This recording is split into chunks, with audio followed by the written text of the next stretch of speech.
On today's episode of the CLS Experience, we have a very special treat.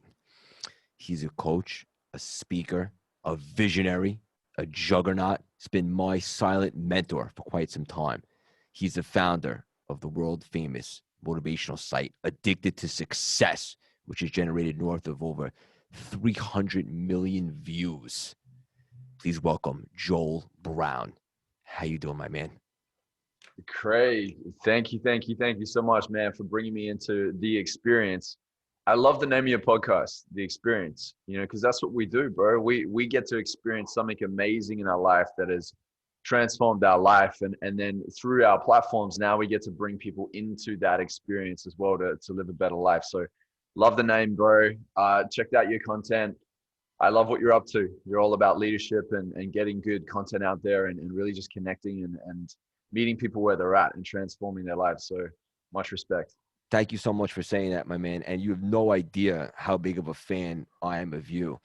And I can guarantee you this, we will manufacture magic together here today. I love that word, bro. I love it. Manufacture. Let's do it, bro. We're born creators, created by a creator that has given us so much to step into. So I'm excited to be here, bro. I love that. And let me go right in with that. The thing that I love about you, besides the obvious, is that you and I are cut from the same cloth, and you've been a silent mentor to me for quite some time, Joel. And I think one of the things that really resonates with me about you is the fact that you were you were going a different route to, into your early adulthood, but you felt a little bit of unfulfillment and you realized that there was something more out there for you, more of an impact to make on this world. And then you pivoted, and obviously deep down in your core, you were always gravitating towards self-help and motivational stuff and just wanting to better yourself. Did you have this from an early age? Yeah, ever since I watched this movie, this is as far back as I can remember. And I want you to think about this too. When was the first time that you ever felt inspired to follow your dreams? What movie did you watch? What book did you read? Like, I want you to really think about that if you're listening to this right now. Maybe Craig, you could even share with us as well. But the first time that I ever felt inspired to follow my dreams was when I watched this movie where Bugs Bunny teamed up with Michael Jordan to kick the Monstars' ass in the hit movie Space Jam. Yeah. What a classic. Yeah. I just remember just feeling like, mom, I remember saying to her, Mom, I want to be like Mike, I want to play ball. And I just thought about, how cool it would be to be in the NBA. And when I went to her and said, like, I'm ready to do this, I'm willing to step in, whatever it takes. She said, well, you got to learn from Michael. And I said, well, I don't know Michael. He's all the way out there in America. I was in Australia at the time. Right. She laughed and she said, well, you can learn with him through books. So she bought me this book called Rare Air. And it was a biography about Michael Jordan.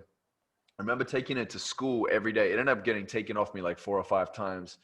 And I was just so distracted from that. Like, I didn't want to do my schoolwork. I just was so obsessed with, like, how do I be like Michael? What does he do? Like, what are his habits? Who does he surround himself with? What makes him different? Because I had I'd say this view, right, within my mindset where I think, look, you've got someone there he's 6'6", right? So he's not necessarily the tallest player in the NBA. He's kind of up there. And you look at him and he actually wasn't even the strongest. His muscle size wasn't as big as a lot of the other players. But I'd see him and I think to myself, like, man, what makes this guy the best in the league?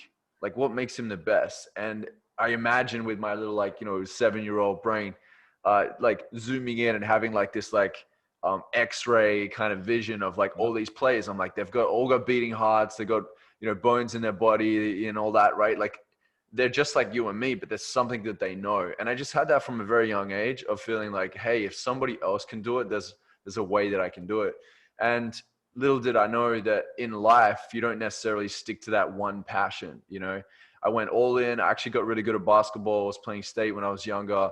And then I ended up moving on and getting into the music industry. And then from the music industry, moving into what I do now. But what's really cool about that story, and I know I kind of like hopped through like a few frames, But what's really cool is that you can take your resources and your lessons and the things you've gleaned from your past in order to utilize it as tools for the Yep. future. And you You mold know, so people. it was a huge thing.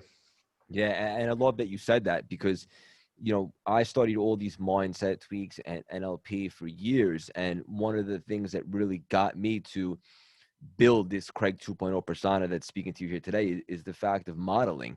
And like you did with Michael Jordan, I did with so many greats. And Michael Jordan, I was a big fan of his, who wasn't back in the day as well, and some of the other greats. But just to take some attributes from them, obviously people that, for the audience that's listening, this is so valuable to find attributes on people that you hold in high regard and what makes them tick. Because it's like Joel said, Michael Jordan wasn't the tallest, he wasn't the strongest, probably not the most talented, but what he does have is that killer instinct and that mindset that's second to none. And you can build this, and then you can start to mold yourself, and that'll rub off on you, and it'll help you in all areas of life. 1000%, man. 1000% attributes. I like that. That's what it is. And the coolest thing about this is that it's not necessarily that you're looking up to somebody. And I live by this rule. My mentor, Dr. John DeMartini, shared this with me a while back. And he said, this whole pedestaling thing that we do is we tend to like raise people so far up that we let ourselves off the hook and say that person's the only person that's available for greatness in that field. And it's so not true. I think when you look at someone, not look up to, but look at them and see like where is the greatness that lies within them, and Yes. where and what and how and why and all those other like great, deep, powerful, down the rabbit hole kind of questions we can go to extract that and say, where's that in me? Because there's somewhere in there. Our potential, bro, we're not tapping fully into our potential. We have Greek philosophy in our culture. And, there's some good things and some bad things about that, because back in the day, they used to profile leaders as you've got to look a certain way. If Sure. you have light skin, you have a pointy nose, you have light colored hair, then you're a leader. That's how they used to class leaders. And so everybody else essentially is lower class or a slave. And Yep. we've brought that into our society. And little do we know, we still kind of live by it. We don't know why we're living by that. But often a lot of people don't know that we all have inner leaders within us, and we have that potential within us. So we play small, man. A lot of us play small. We just kind of see what people are doing and going, oh, that's amazing for them. They must have known this mystical thing. It's just natural ability that no one else can touch. And I tell you what, man, I've interviewed hundreds and hundreds of super successful people. There's not one that has said that they feel like they're just like genetically gifted and just given natural abilities and they haven't had to work hard for it. Every single person has had to figure it out along the way. And they're still figuring it out, just like you and me, man. We just keep putting the pieces together. Sure.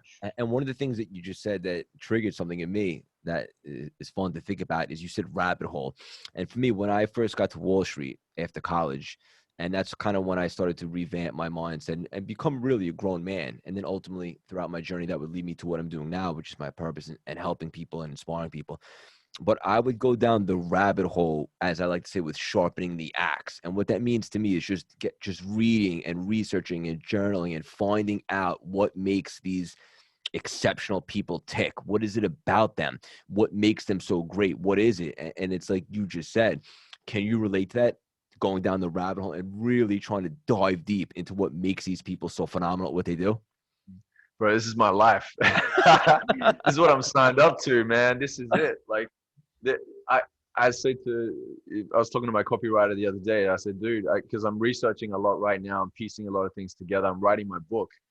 And Nice. he's like, how you feeling? I said, dude, I feel like the Indiana Jones of self-development right now. Digging for the wisdom, getting myself into some spaces that are probably going to, if I'm not careful, could complicate my life even more. So there's just so much out there. But what I'm really fascinated by is what we've already been gifted with. And it's just like remembering that so much has already been instilled within us. And I think that, society, bro, you look at society, the way we have programs, you study NLP and you see it, right? You see, even in the research and study around NLP, is that our minds are phenomenal. Phenomenal. And there's so much we can shift. We can create disassociations from things that aren't serving us. There's ways to transform our perceptions. There's ways to set our brain into a non-stressful state. There's just so much that we can do to tap into creation. And in that process, what we discover is that a lot of the stuff that's out there is hogwash. A lot of it is just layered upon layered upon layered, fabricated nonsense that is misleading so many. And you don't even have to look that far. You put the TV on and you see the news and media. The mainstream media is just a bunch of junk food for the brain, Yeah. you know, and it very much has an agenda. And so we're living in a space where you got to be careful of playing the game, you know, the game that's been designed for us to be in, which ultimately doesn't really take us into our full purpose. Maybe we can just get by with it in life, but, you know, by following the game that's being played right now in social media, through society, through, you know, the way that we're supposed to do education and everything else, 10 years time, we'll get down the line and we realize like, hey, I'm nowhere near my 10-year vision that I casted here. It's because you've been playing the game. You haven't been playing your game. Your game is your lane, you know? Yeah, Absolutely. man. The thing is, bro, like the name of the game is stay in your lane the longest. Whoever stays in their lane the longest wins. It's quite simple. I love that. No, it's so deep. It's so powerful. And you're speaking my language, my man. As you can see, you'd have to surgically remove the smile from my face. We go back for a second just so the audience can play a little catch up.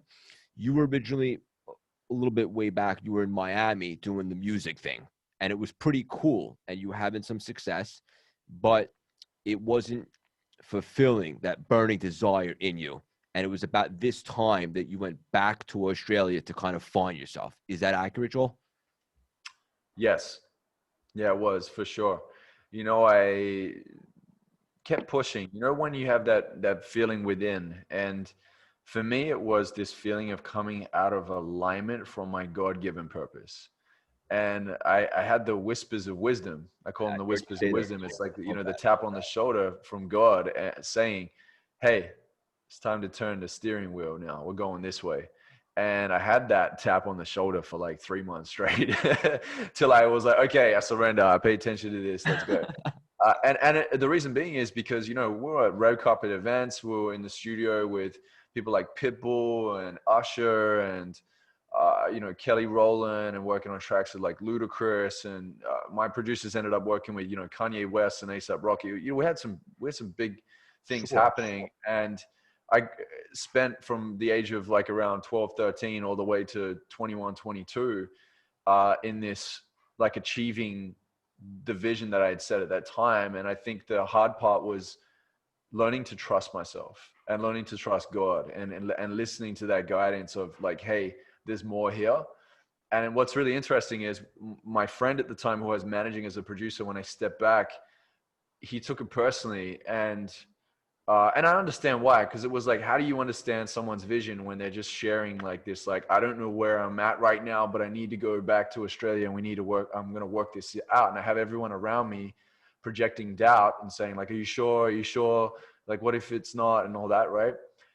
And it was only about 6 months back, my friend reached out to me and he said, man, I see why you made that decision now, you know? And that was like 12 years ago. And it was cool, man. When I got the message, I was just like, man, he's come around.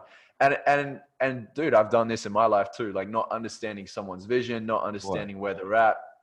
I'm sure you have too. And that's what it is just really giving each other grace, man, and knowing that we're all on a journey. And I officially stepped in and wrote my own permission slip and said, I'm ready to move in this direction. And a lot of even what I do now is learning to trust myself. And I find that a lot of people that are tangled up in life, that have this dream, but they're not stepping into it, it's because they don't trust themselves, man. They don't trust that they have the resources within them and around them to make it possible. This is awesome. And they're scared of making mistakes, you know, like they have this fear of making mistakes, because if they make a mistake, then it's considered to be that they're not good enough. And if they're not good enough, it reinforces the BS story that this goal or vision isn't for them. When truly in their soul is going, go for that damn goal and vision, make it possible, right? Absolutely. And that was me just really paying attention to that soul screaming and the whispers of God going like, go, go, go. man, I do that on the regular now, and all it's done is just made, you know, my achievements jump in leaps and bounds. So, It, you know, take so heed and bring that upon yourself too. that's it. And Joel, the same thing happened to me when I left my business, which I own, is doing very well. But when the pandemic happened, is when I received those whispers, and God tapped Yeah. me on the shoulder, and the stars aligned for me. And it was like, of course, Craig, you've always been the guy to go to for inspiration and motivation. You help people want to become better. And then I started running with Cultivate Lasting Symphony. Obviously, CLS was just a play on my initials, and the rest is history. But one thing that you said earlier, which I think is so special for the audience and so valuable, when you left to go do this thing and really follow your passion and, more importantly, your purpose, did you have this mentality? Because this is what I had, and I try to teach my clients as well. The fear of not taking that shot at life and following this intuition and these whispers, the fear of going down the same lane that you were going in unfulfilled, is more terrifying than taking this shot at life, which is unpredictable and there's no guarantee, but you know you're resourceful and you'll make it work. The fear of not taking that shot has to outweigh the fear of the unknown. Would you agree? Yeah, for sure. And a lot of where I got my inspiration, if I could, I'll break it down real quick. There's a very big story around it, and I think for today, like we're gonna keep it punchy. Throughout high school, I was bullied, right? And it got to a point where I just snapped and turned around. And one day I went to the group of bullies and I said, "You and me, let's do this because I'm done." You know, it was like I was bullied for like 3 years straight, 4 years straight. And so it turned into this big fight. But it didn't happen then. It was premeditated, and they tapped me on the shoulder when I was by myself, and it turned into this massive punch out. And my school shirt, white school shirt, was covered in blood. You know, my teeth were busted, my face was split open. It was messy, and it took like 15 minutes for the teachers to even break up the fight. So I went through a whole process with that and left school. You know, I'm a high school dropout, and what I took with that was this like I'm at the center point of this road right now, and there's either the left to me is victim and the right to me is Victor, or what I thought was Victor at the time. And I was like, I'm going to take Victor and I'm going to crush it. And my success in the music space is very much driven by, you know, I'll prove them wrong. I wasn't beaten, you know, and I carried that with me. And, you know, to a certain degree, it's that pushes you through. But I needed a lot of courage to continue to keep that up because it was coming from a place of force. But when I left the music industry, once that feeling of that force expired within me and I was exhausted, I sat down in a sales room that I was in when I got back to Australia and was working for a sales company. And standing before me was a guy that talked very similar to you. He had a very similar accent. I know who you're going to say. And he had a nice silver shiny watch on. He had the, you know, the polished shoes, and he had the white button-up shirt. And he says, "Ladies and gentlemen, today I'll be teaching you how to become a force to be reckoned with." It's probably not like that accent, but I'm probably getting close. He Sounds says, pretty good. yeah, he says, when you live in your vision, you can achieve anything, and anything is possible. He says, "Ladies and gentlemen, my name is Jordan Belfort, the Wolf of Wall Street." And this isn't Leonardo DiCaprio. This is original Sure. Wolf of Wall Street, right? And so the thing that I learned from Jordan, I wouldn't say that I agree with everything in the way that he has operated in time, but at the time when I was there with him and he was at the front of the room, I remember this feeling of sitting there in this chair, like 12 and a half years back, just looking and just going like, man, the way that he commands a room and the way that he shares the knowledge that he's learned that's helped him in his life, like I know that that's in me. Like I felt so connected to it that I think if you really want to pay attention to what it is that you're here to do when it comes to your purpose, when you find yourself sitting in moments of long presence and massive awareness, there's something there. There's a sign, right? Love it. We did a 2-day workshop, bro. I had never been that engaged with a conversation and written as much as I did in one sitting. Because remember, I dropped out of high school. For me to sit and just not be distracted with bullies and to not have this negative association of like writing things down and actually doing things, because I fully disconnected from that idea, that like hit me like a ton of bricks. And I realized like, wow, this here is what I'm here to do, you know? So I want you right now to think about, like, where are those moments in your life where you paid full attention, where you have full engagement, where it was of your highest values, and then from there, create from that space, because that space there is no longer force. It's power. It comes from creation. It's what God's given us to do, is to come from that understanding, that love of the mission, that joy in the mission, that peace, that you feel like you're in that peace and that flow because you're finally creating what you're here to do. Free and And light. that's what I felt. And I realized, yeah, bro, I realized that I was no longer trying to rely on external motivation to light me up, which is very short lived. I had internal inspiration.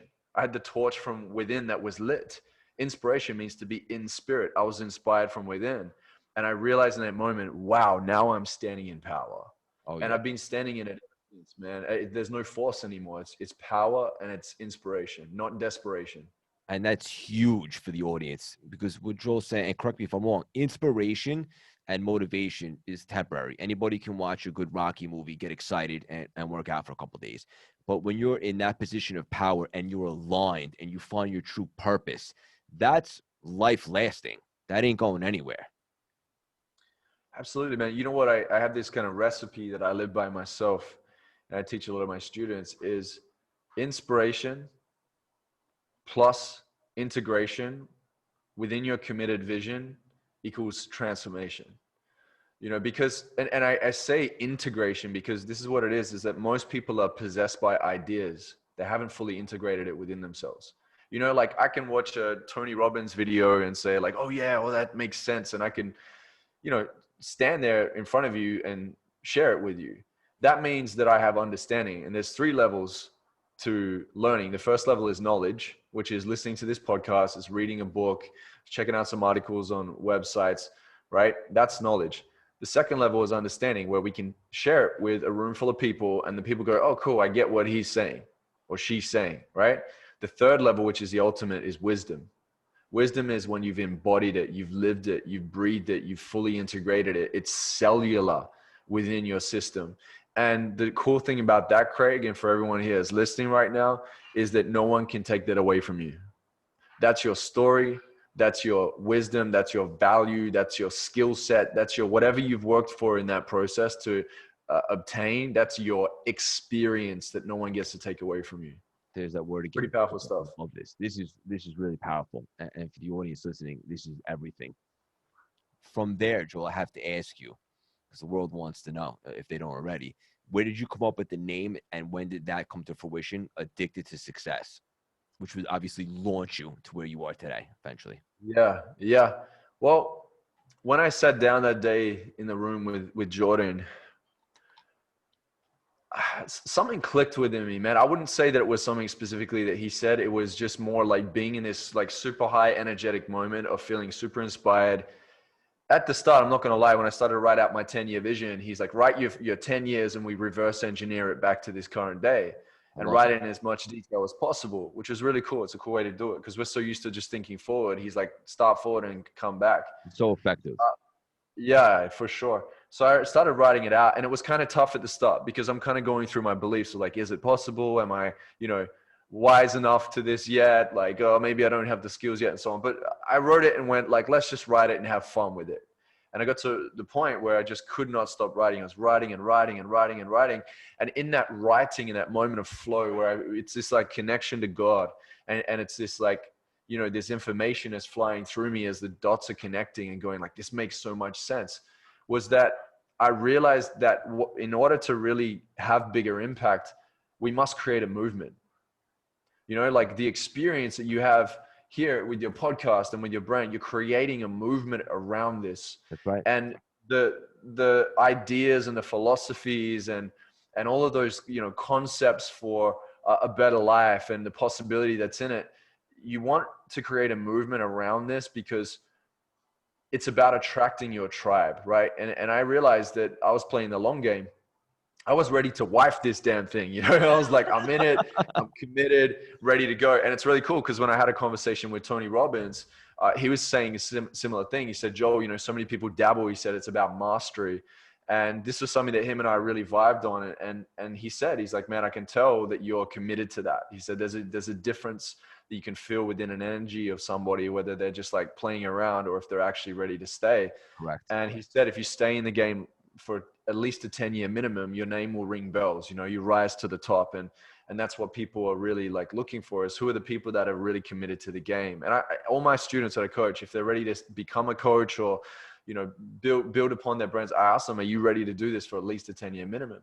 And for me, I realized, like, in order to really attract the right type of people from the very beginning, we must create a movement around this. And I wrote, you know, a number of different names down, but ultimately it was like, what's my philosophy? Like, what really lights me up and where am I at? Because it needs to emanate from me as the Sure. hub. And it was like, you know, relentless pursuit for success. It was inspired from within. It was never giving up. It was never settling. And from that, it was like, man, I have this obsession with success. I'm addicted to it. So I wrote addicted TO success, and Not a that bad thing domain to name be was addicted. taken. Yeah. That name was taken. So I ended up going and registering addicted, the number 2 success.com. And I reached out to the guy that owned addicted TO success. And at the time he said, you know, it's $3,000 to buy the domain. And I was like, oh, you know, like at the time I didn't have that money. I was just building upon what I had. And then I came back 2 years later and bought it off him for like 5,000. So the price went up, man. He knew who I was by that point. He did his research. So, Good. you know, that's the game, bro. That's the Yeah. game. No, and I love everything that you're saying, because specifically you gravitated towards this whole thing, but it wasn't just Joel. This was a movement, and you wanted people to embody this and people to get on board. And this was bigger than just you, like you said. And it's kind of similar to what I started with the CLS thing. This is like addicted to success was essentially a symbol, almost like Batman is a symbol for Gotham City. You represented hope, faith, transformation for everybody to want to get on fire. And I love that about you. Yeah, I love what you did there, man. We got Gotham in the gym room. It's like Batman. Yeah, it is. It's true. It's true. It's what it represents. And there's a really great distinction that you brushed upon there.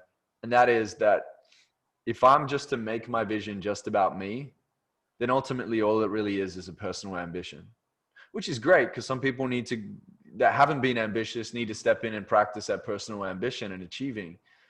But ultimately, it's not your purpose unless it's about serving others as well that comes along with that. I really do believe that we're all here to serve one another. Sure. And if you're not, it's just here for your own selfish reasons. So we get to play the game of doing both. You know, like when I teach people how to map out their visions, when I do it even myself, I have my splurge in there. You know, I have the material things that I'd like and the location I desire to live and the great experiences. And on top of it, it also has that service to others. It has that where I'm holding myself when it comes to standards as a leader in contribution, you know. So yeah, man, this is what it's about. Is I had a conversation recently with someone, and I was like, you know, there's a lot of confusing how-tos out there and Yes. principles for life. There's a lot, and we haven't really ironed it down to get really specific on like what works best for you. But I asked them, if you had your ultimate question, what would it be? And they were just sitting there scratching their head for a while, and I guided them through it, and I asked them, what do you think the goal is in life? And Craig, I'm going to ask you this too. What do you think the goal is for us humans in life? You know, it's a great question. For me, I want to leave a legacy that people can look back on and feel inspired and wanted to better themselves and really wanted to make the most out of life. And I'm here to serve, and I want to help everybody feel their potential, but in the most selfless way. I just want to do good and for people to achieve happiness and fulfill their passion and purpose. It's a Yeah. great question. If we were to go a layer deeper, why is that important to you? It's important to me because I want people to be happy. And I know that I struggled for a while myself in terms of my mentality and where I was and being unfulfilled. And if there's anything that I can do to prevent people from going through that, then make the world a little bit better of a place, as cliche as that might sound. Yeah, I love this, man. So this is what it is, right? When I coach, often what we do is we come into, it's called principle coaching. And there's principles in this world. You have like universal laws, principles. A principle is a universal law that describes the fundamental nature of something, right? It's the universal properties and the relationships between things. Yep. Or it's a description that purports to explain that these laws are part of this relationship within us. And so one of the one of the principles that I live by is that our chief goal as humans in life is to live fulfilled, right? It's fulfillment. And often when I have conversations with my clients and students and we get down to it, I ask them if they're like struggling to make a decision or they're going through an experience and we've been working through some things. I ask them, do you feel fulfilled in this? And they're like, and I go, it's yes or no. And it's like, listen to your gut. What is it? Do you feel fulfilled? And very quickly, when I get them into that, come on, fulfilled? Yes or no? They're like, very, dude, you'd be surprised how many people aren't fulfilled. And that's why half the time, why they're coming to me, because they just don't feel fulfilled and they're trying to put their finger on it. And they don't want to avoid the fact that like, there's a big decision they need to make. Maybe they need to, leave a relationship. Maybe it's about actually packing their bags and moving to a new physical environment, because our physical environment has a 40% effect on our mental state. Absolutely. Right? It's not to say we have to run from everything, face it, accept it, and then it's time to switch things up, right? And so I really love these principles because you can't take that away. Like ultimately, even what you were saying is I asked you like, well, why do you want to impact and why do you want to serve? And you said you want to see people happy because you know the importance of it because you weren't at one point. That's fulfillment, right? For me, the reason why I live in my vision is because it makes me feel alive. I love creating. That's my inspiration, is to create, because I love expressing and multiplying and scaling and impacting.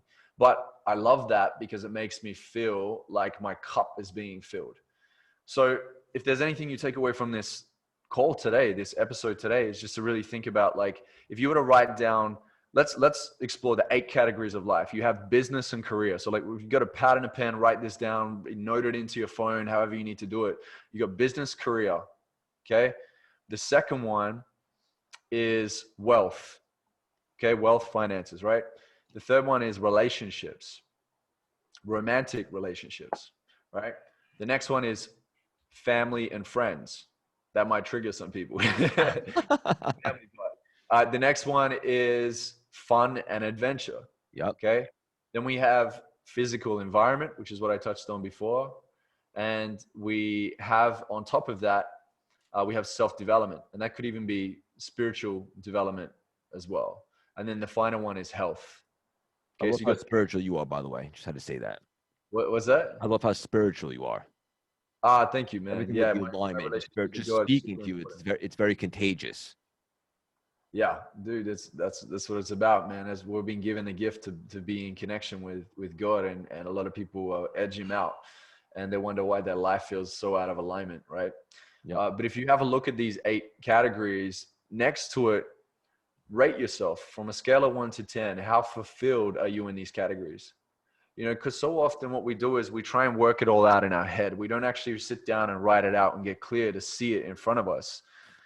And half the battle is the fact that we're coming against ourselves, that we're actually not on our own team. So when you write these categories out and you get really clear on what your scale is from 1 to 10, now the goal is to go, all right, I'm etching out 30 minutes a day to focus on one category at a time, to learn more about how to feel more fulfilled and to live more fulfilled in those categories. Because maybe for business and career, you're like, man, 10 out of 10. Right. But family and friends, maybe you've been pushing them out. Maybe it's not there. So then maybe what it means is for that half an hour, you reach out to a family member or you reach out to a friend for, 10-minute conversation and call 3 of them or whatever it is. And just do this for a week. Do this for a week. And then I want you to go back and then rate yourself again. Because a lot of the time what we do is we think that we can't have it all. You can have it all, just not all at once. So if we are doing this in a way where we set ourselves up for like, hey, this whole year for 12 months straight, I'm dedicated to really upping the numbers on the scale in each area of these areas of my life, man, it's such a game changer, And a lot of us are blocking ourselves from things in our life because we haven't forgiven ourselves or forgiven others for what we've experienced in that space. And that moment and that progress of forgiveness, when you're writing a forgiveness letter, dear, I forgive you. I forgive you for the times that it's not about actually even just forgiving that person and saying it to that person. If you go to that level to say it, it's about the fact that you've accepted it within yourself, that you're no longer allowing it to have power over you, that you've met it where it's at. And you've said, hey, I see you. I feel you. I hear you. And I'm no longer going to bring you with me because you don't serve me any longer.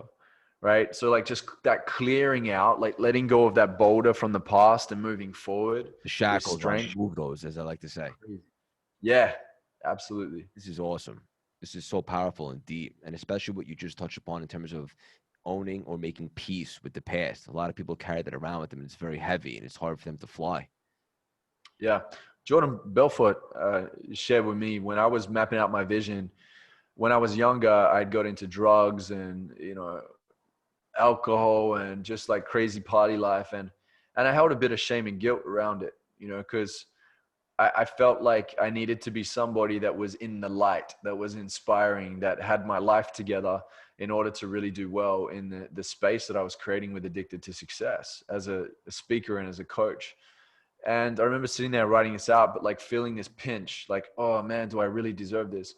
And Jordan said something really profound that day in the room. He says, you are not your past. You are the lessons and the resources that you've gleaned from it. And I was like, wow. So That's I deep. wrote down just a quick list of like, what did I learn from those experiences and that I can translate and take with me today to make my life more powerful, to help me reach that level of fulfillment. Right. And this is what we get to do, is that like if we're looking at our past in shame and guilt, it's keeping us in the lower brackets of force. But when we move into the higher brackets, the higher frequency within us of that understanding, that acceptance, that letting go, dude, that's a game changer, because now we're moving with power. That's it. And what you just said is so key, and it's something that I always try to engrave and embody in my clients and students as well, is that the lessons, and I don't want to say mistakes or failures, but the things that we go through on our journey, we learn from them, and then we carry them with us to new endeavors, regardless of what it is. There's always somewhere to apply it, and that makes it not a failure and not a mistake, because you could utilize it in different situations. Yeah, it's definitely a lesson. That's for sure. Yeah. Yep. Man, my life, I'll tell you what, I live full throttle. So sometimes I have these like experiences that they come up, and I've got to the point where whenever something comes up that may feel like it's a challenge, I invite it. Yeah. And often there will be a story that comes from it. There's a great profound pivot that comes into play. Even with business, we look at what's happened recently with COVID. You said that you moved out of an old space and into a new, and when I speak at events, and this was even pre-COVID, I ask the room and I raise my hand and say, who here feels like right now they're in transition? And damn near 80 to 90% of the room raises their hand. And it doesn't matter how big the room is, it's always around that number. And so many of us are constantly just moving. We don't feel like we're in a place of like, I've got it all together. So the cool thing about that is that it means that there's more that we get to learn. And I want you to think like, hey, maybe you've done pretty good so far. Maybe you feel like within yourself, you could do a bit better. But what's really cool is the fact that what you've created so far in your life is nowhere near as amazing as what you get to create in your future. And that was really that strong driver that I held on to when I was really living in my vision was, wow, man, if I have lived a pretty epic life so far, and I get to take the lessons and the resources and the tools and the wisdom and the network and all that with me to move to that next place, we can create some even higher level stuff. I love that. So just grab it all and put it all together and really look at it for what it is and go like, what would I utilize here to create what I really desire to create in my heart, what my purpose is calling me to? Because bro, there's so many people that are sitting on their hands, and the cards are so heavily stacked in our favor. It's ridiculous. Like if you actually looked at like what's possible in life, there's possibility, opportunity passing us every day. Abundance. I love it. Joel, I have to Absolutely. ask you, when you were building Addicted to Success, obviously it wasn't an overnight success. Nothing really is. What was the mindset like? What was your perspective as you were going through it? And you never lost sight of the vision, but maybe it didn't happen as fast as you like it to. What was the mindset like at that point to eventually get to where you are now? I gotta be honest with you, bro. It actually happened pretty quickly. And it's because this is the reason. Uh, I saw nothing but the vision. I was so dedicated to it. And that's the idea of writing the vision out in a way where you're so fired up and so it's so fun and exciting, is that what I loved about the vision, it wasn't necessarily just achieving the elements in my vision, even early. It was the fact that as I was taking step by step and committing to my vision and becoming a man of my word and following through on what I wrote down and said I was going to do, it built my confidence. Like I actually love the feeling of the fact that I was building my confidence because I was showing up. Just That was the journey, man. Like I expanded and transformed and integrated even more because I committed to the vision. The vision was teaching me how to become more within itself. And it was what I originally wrote down. And I wrote down in the moments of what inspired me most. So it was like a reflection of my purpose coming back into me to fire me up to continue to walk the path and to stay the course. This is what I was saying to you, like staying in the lane, right? Whoever stays in the lane the longest wins. Stay in the course. You know, like even in the New Testament, Paul, he's like, I've run my race. I've stayed the course. You know, one of the most epic disciples in the history of time that went out to the most unlikely places and spread the gospel and like ultimately became beheaded because of this. But he says right at the end, like, I've run my race, you know, I've stayed the course. And when I remember reading that line, I was like, man, that's what it is that like, if we just like set our vision and we were open to the fact that we don't know everything and there's more to learn in the experience along the way that could expand us, and being open to pivoting if need be, but within the vision of what it is that you're ultimately going for. For me, it was that ultimate impact was that, hey, self-development really moved the needle for me in my soul and in my heart. And if it did that for me, there's got to be people out there that this could help too. And so I was committed to getting this out to as many people as possible. That was the chief aim within it that ultimately led me to even more fulfillment, because I was doing what I knew was serving more people and also kept me in creation and inspired. It's a win-win for everyone. Win-win. Right? There's a way to create a win-win for everyone. Absolutely. And you do it through your vision and committing to it. Absolutely. Joel, everybody always asks me, and our stories are so similar, except I'm in the beginning stages, but my CLS, I'm very grateful to say, just like you just said, is taken off, you know, pretty fast. And I'm just humbled by the reaction. I think people can sense that I'm doing it for the right reasons, and it's a movement, and I want everybody to win. And I just want everyone to get on fire for life. People usually ask me, you know, who are some of my mentors or coaches? And, you know, this is my answer. And then I want to ask you yours. The world has been my oyster. I've sharpened the axe. I've gotten inspiration from so many different places. You included. You've been one of my silent mentors. And just from books, from movies, I have so many different journals on my dining room table. Everyone's like, what's each journal for? All throughout the years, I'd be just jotting down notes, even unbelievable books. Instead of having to reread an entire book, I take certain notes and I always go back to them. What are some inspirations that you had over the years that really drove you and fueled that fire? You know, man, I've been on set with Tony Robbins. We're in a movie together called We Rise Up. Yep. He's a powerful dude. You know, he really does what he says he's going to do. He lives and breathes what he teaches. I've got a lot of respect for Tony. Yeah, I've hung out with Jack Canfield. He's kind of like a granddad that like he's got your back, you know, and he loves the younger generation. It was so cool to just really hear how much respect he has for each person and how willing he is to continue to grow and expand. So, you know, there's lots of books and there's lots of, you know, I've had mentors, Dr. John DeMartini, Lisa Nichols, Les Brown, Tony, even in the conversations that we've had. But I think some of the most profound moments have been in like these like quick 1-minute conversations in passing that have really pivoted. And my mom has played a really crucial part in my life. And I say that not in the sense like, oh, my mom, you know, thank her for bringing me into what. It's not about that. It's that, man, she, even if she didn't understand what I was doing, she always believed in me. She's like, you're going to make it. You'll find a way. I know you will. You know, like there was just an encouragement of like, you're resourceful. You'll find a way to make it work. And she was just so supportive, even if she didn't understand it. The support's key. And yeah, man. And I would say the ultimate overall and everything, man, no one in this earth that I've experienced even touches this is Jesus. You know, studying the character of Jesus. This guy was, man, from 29 when he started his ministry to 33 and a half when he was hung on the cross.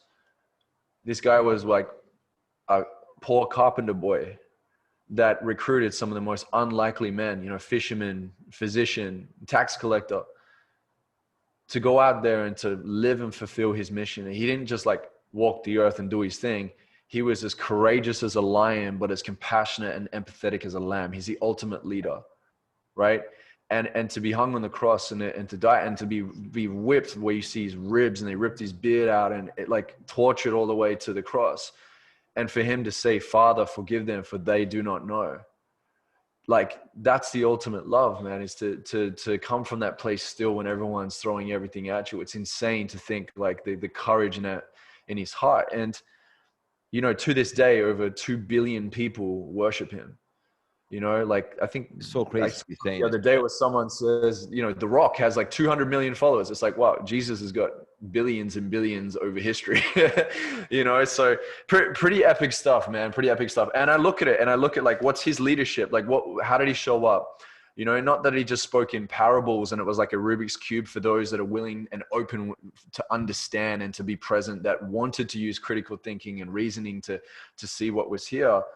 But the fact that he was just so in the depth of his soul and mission to the degree, like, and I'm not even saying this is even about religion, it's relationship with Christ. Like for me, I have my relationship with Christ. I take religion out the picture, you know, because I think religion is very much a man-made institution and can separate and divide. I'm not about that. You know, it's like a lot of what we learn is you've got to climb the mountain to reach God. You've got to do all these things to win his love. Whereas Jesus came down the mountain to meet with us, to break bread with us, to teach Complete us about perspective. relationship with him. And that was a game changer for me, man. I don't view God as a pagan God. I view God as a loving God that we get to have relationship and connection with. And he's instilled within each and every one of us purpose within our soul and has placed value on our heart. Your life has meaning. You're not here for just some random reason. You're not just randomly dancing with your DNA. You were brought into this world, into existence, from non-existence into existence for a reason. It's so ironic that you just said that, my man, because I've recently been watching The Passion of the Christ a couple times in a row, which is a little bit weird for a guy like me, a Jewish kid from Long Island, but it's because the story just really just hit me just recently, and I didn't even know all the details. But as you were just painting that picture, I was seeing that because I'd just been watching this movie the last couple of days. It's so crazy how aligned we are just there. Dude, that's crazy. Watch a movie. It's on YouTube. You can just look it up. It's like a 2-hour movie. It's called The Gospel of John. Watch it because John was the closest to Jesus. He hung out with him the most, and the whole movie or that book is about the character of Jesus. Okay. So at least like watch it from a lens of like, hey, what can I learn from Yeah. someone so powerful in his walk? And then just be open and see like maybe there's some things you might not have considered. But dude, honestly, like that there for me is the massive piece that brought me into my ultimate power. And you know, I'm still obviously in the practice of it, like we all are. You know, no one's perfect in their walk. And honestly, bro, that there is like the glue that holds all of this together. And I've never felt this fulfilled in my life. I feel freaking amazing. You know, Yeah, everything is just I can just feel it. clicking, and I trust, man. Trust and believe. Trust and believe. I'm there, bro. I love it. And I have to ask you this, and then we'll end right here. You know, podcast will probably typically ask you, I know you've done hundreds of these, you know, what advice do you have for the audience? I'm going to ask you something a little bit different, a little bit weird today. Because my situation, and I didn't know exactly until speaking to you and building this rapport here today, how similar our journeys are. But since I started my CLS journey, and it's kind of similar in the fact that it's a movement, I'm coaching clients, but you know, it continues to grow and to continue to grow. And ultimately, I want it to be the biggest thing ever, not for selfish reason, just because I want to be able to reach the biggest audience possible and help everyone just reach their potential and get on absolute fire. What advice could you possibly give me, as I'm still on the early stages, but I've had a ton of success so far? Yeah, great question, man. Great question. You know what I see? What I see nowadays is there are a lot of people that are really inspired to be coaches and speakers, and I think that's great and that's powerful. That's where I was 12 years back. Uh, and my concern is that there's an illusion in the game. It's interesting, man, because it was so innocent back when I started. It wasn't really there. It was just like, hey, I'd love to be a coach and a speaker. And you'd have to get really resourceful to find like, okay, what events do I go to? How, you know, do I learn NLP? What books do I read?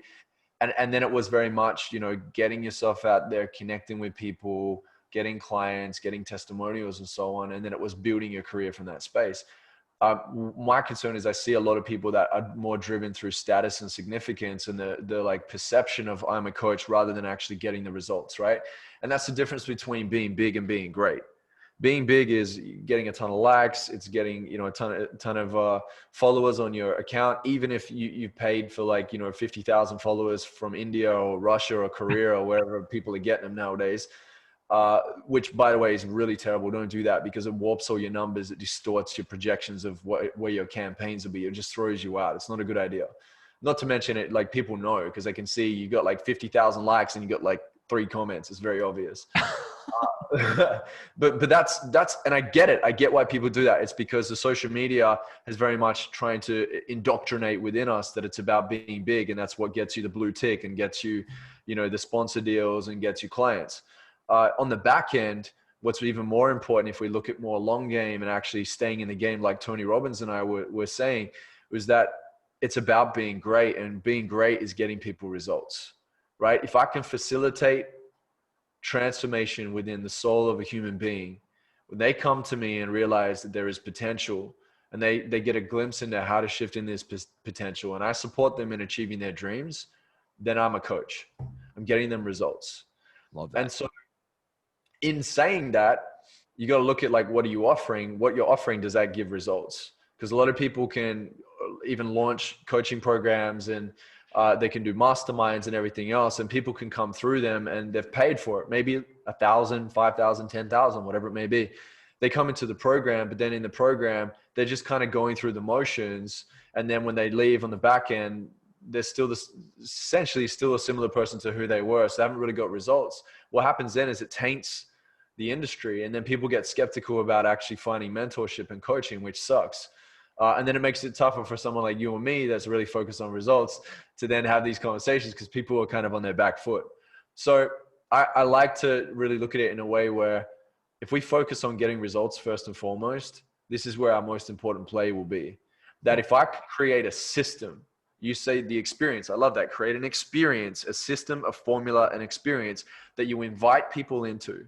Hey, this is the experience that I had. The system that I've created is based off what I did 5 years ago, 10 years ago, 2 years ago. And these are the steps I took. And these are the questions I asked. These are the frameworks that I applied to my life. These are the principles that I live with. And then if you were to come in and jump into the system and follow the sequence, because success is also a sequence, right? Follow the sequence, work through the frameworks I worked through, answer the questions I did, connect the dots in the way that I did, and clear the past like I did. Here's what I see you achieving as a result. And then when people come into a system that works really well, on the back end, as they pop out, you get a ton of testimonials and a ton of case studies. Yep. So then what happens is when you're marketing yourself, you no longer have to say, hey, I'm Craig Siegel. Like, this is what I've done. I've featured on Forbes and Inc. and da-da-da-da-da. You don't need to do that. You could, and that's okay. But if you go, here's my system, and this is the solution that will come into your life because you commit to the system. And by the way, here's 500 testimonials and case studies of all these people that have been a part of the system before and after, right? And by the way, I also come along with this too, and I'll hold you accountable. And here's a few things that I've done, but my system's the most important thing here because this is what you're looking for to get your result. Okay. Your customer just wants a result, bro. They want their life to be better than what it is. That's why they're coming to you. And a lot of coaches forget that. They get caught in like the glamour of being a coach. They get caught in like, you know, I've got to, you know, like they see some of these coaches in the game and they have a warped, distorted view of how the game is played. They see them and they think like, oh yeah, in their mind, they have like a 2-year perception of how quick they think things will come together. But in reality, they're focused on how they present themselves rather than actually getting the results in the background, which actually matters the most. Agreed. So I would just say, bro, like really focus on your system, fine tune your system, focus on getting your people results. For you to know this at the start is a game changer because I coach some coaches that have been in the game for 10, 15, 20 years, even longer than me. I've been in the game for 12. And even some of them don't even have a system that gets results. I'm like, how are you being getting by, you know? And they wonder why they're having to do like seasonal launches where they're just like struggling every time they do campaigns or they are just living off the seams of doing one-on-ones all the time, hoping that they get their next client. They haven't actually got the proper things in place, you know? So yeah, man, I'm happy you asked that question. It's really important to know this if you're a coach and you're listening. It's so deep and so valuable. And I appreciate you taking the time to answer that, Joel. Where can the audience find you? Where do you hang out the most? Yeah, jump on Instagram. So my handle is I am Joel Brown, JoelBrown. Jump on there, connect with me on there. I also just invested into a new app. It's called Yaystack, kind of like Haystack, but Yaystack, and part owner in that as well with my good friend Trey. And it's really cool, man. It's a referral app where you jump on and you refer your favorite movies, your favorite books, your favorite products, your favorite health supplements, and everything else. But the cool thing about it is it's authentic. You're not doing it in a way where you're even being sponsored by anybody. It's genuine, just like, hey, here's some cool things that I've utilized in my life that have improved my life, that have optimized my life. And I think it would be great for you if you're vibing this too. I love that. And Dwight Howard is the owner in it as well. We've got a ton of NBA guys jumping in. We have musicians, artists. We've got a lot of big influencers coming in that are jumping into the app now. So if you want to get a feel as to what your favorite influencers are vibing and what they use in their day-to-day life that's really optimized their life, then check out Yaystack. So yeah, man, that's pretty much it. And I also have a program called Influential Coach. It's my coaching academy where I teach you all of the frameworks for transformation, where you get to learn how to actually facilitate transformation in the lives of others and how to brand and market yourself as a coach. So you just head over to iamjoelbrown.com/coach and check it out there. We're kicking off in January in a live mastermind group. We've got 2 calls a week for 4 months straight. So a lot of powerful stuff, and you get certified as a coach at the end of it all too. It's fantastic. And I just want to say, Joel, you're an absolute juggernaut in life. And most importantly, you're a great human being, buddy. And this will not be the last time you and I collaborate, mark my words. And just surrounding myself with great people like you, I just learned so much in this conversation. So I want to say thank you, but most importantly, the audience is going to benefit a great deal, so much value. And I just want you to know that you're the definition of perseverance, grit, and heart from your journey of being a little bit unfulfilled and then building the empire that is addicted to success from the ground up, impacting millions, I would probably say billions of lives now as a coach and a speaker. You're someone I admire, I appreciate, I can call a role model for anyone coming up. And I just want to say, keep doing your thing, my friend. You're destined for greatness and your best is still yet to come. And I really appreciate taking the time today. I learned so much. Brother, that's so powerful. And returning the thanks a million back to you too, bro. I really appreciate you. And we're going to be sharing stages in the future. I know it. I I want to see guarantee you it. there, bro. Yeah, Guarantee it. 100%.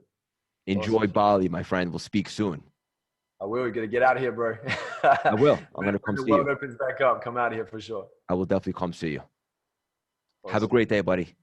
You too, man. Take care, Joel. Yeah, you too. Bye. Ciao.